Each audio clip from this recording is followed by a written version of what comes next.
honestly, from my perspective, this internet usage is now, I'm going to say it's very crucial in our necessity everyday lives because our children are getting their education obviously through these internet services, and most of us parents are now utilizing internet.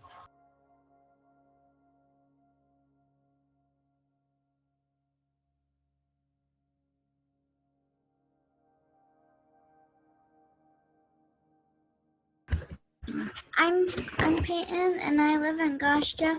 I'm in third grade and I go to school at Algodones Elementary School. I miss going to recess. I miss art. I miss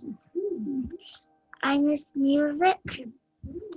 I'm I miss PE.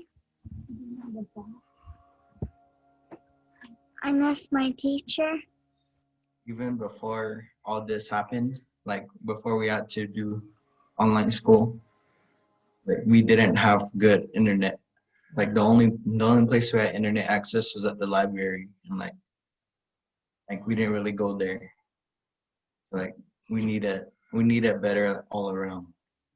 Before broadband came into the community, everyone relied on the library or they went out of the pueblo to get access to the internet.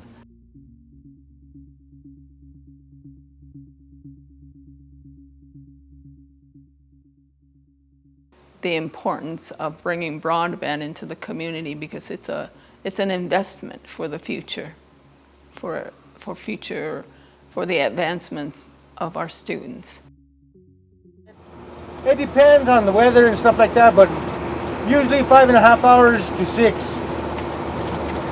And so right now I'm feeding, or I'm taking 53 lunches at 20 stops.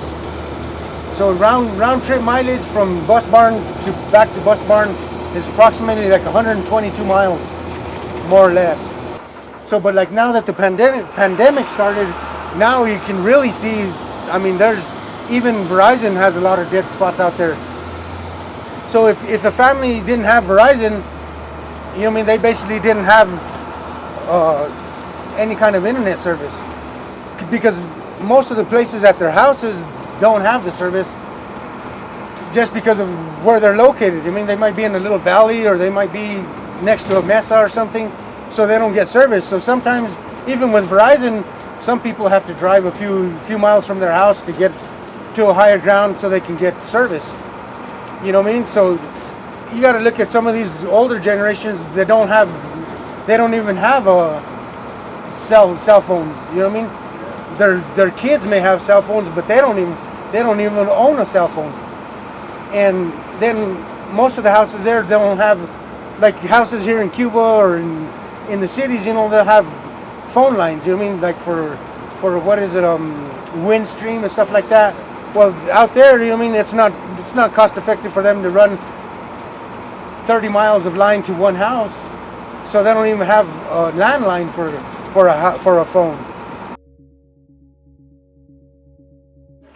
But you guys had a lot of problems trying to get internet and stuff. Yeah, we were having a lot of problems with internet. I had to go to all different places. They don't have signals out here. And finally, now that we have the Jetpack pack, it's good. He's doing his work.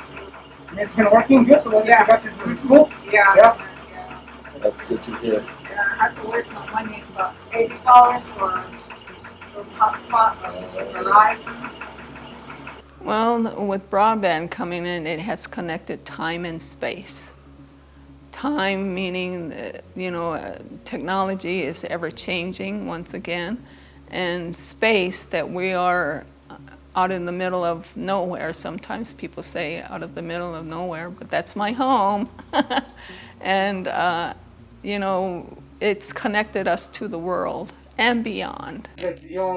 Like that, like now it's winter, but in the summer, the parents are driving out here, you know what I mean? If they're bringing 9 kids, they got to get logged on and get their work in the heat, you know what I mean? Yep. I mean, do you imagine to have even 2 people in a car, park, you know, the air conditioner doesn't work very good when you're parked.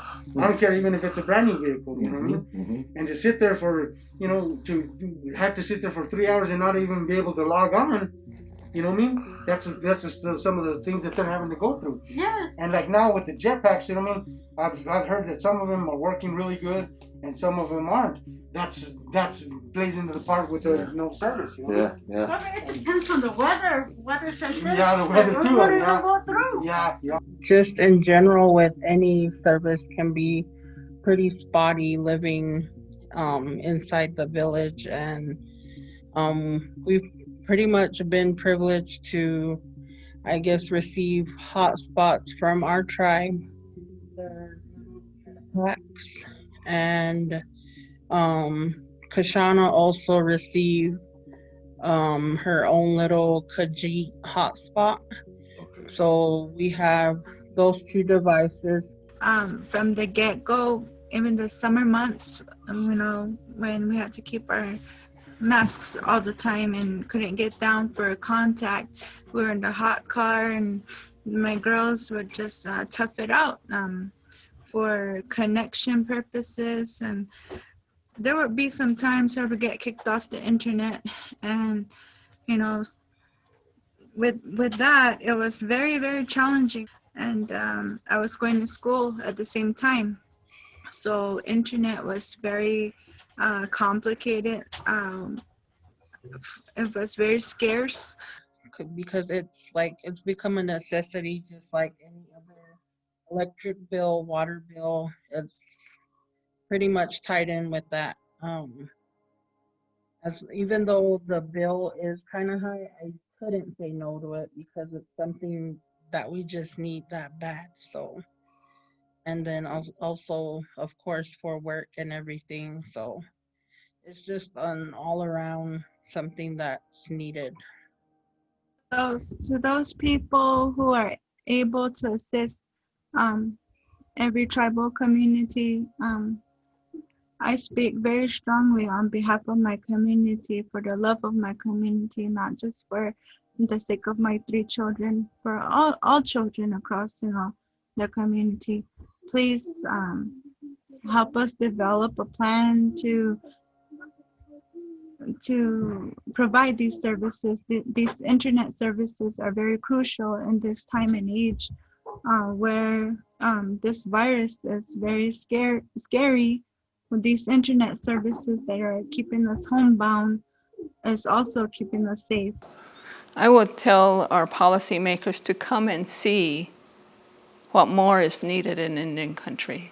Come visit us and I'll show you my home. I'll show you what we have thus far, what we need, and how can we partner to work together. Because of course, home is where your story begins. That's what Annie Daniels quote. Home is where your story begins. And I think what I want to have our students to have are the same opportunities as the students on the other side of the digital divide.